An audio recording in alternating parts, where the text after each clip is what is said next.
నిన్ననే మీరు చూశారు. ఏదైతే ప్రకాశం బ్యారేజ్ పైకి 3 పడవలు పంపించాడు.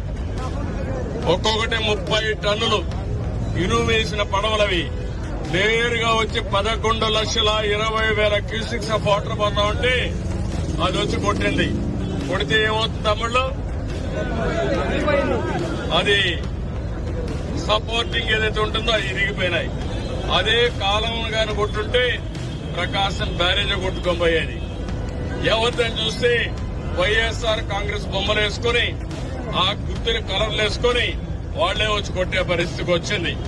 అంటే వీళ్ళకు పడవలుంటే దాన్ని లంగరేసి కట్టేసుకోవాలా లేదా అని మిమ్మల్ని అడుగుతున్నా. అది తప్పవునా కాదా అని మిమ్మల్ని అడుగుతున్నా. వీళ్ళు ఏం చేయాలి తమ్ముళ్ళు? ఇప్పుడు బుడమేరులో గంటలు పెడతారు. ప్రకాశం బ్యారేజ్ పైన పడవలు పంపించి ఆ ప్రకాశం బ్యారేజ్ ని కూల్చేయాలని ప్రయత్నం చేస్తారు. ఏం చెప్పాలి నాకు అర్థం కాలేదు. మళ్ళా ఆ సాక్షి పేపర్లో మన మీద విషయం చెప్తారు.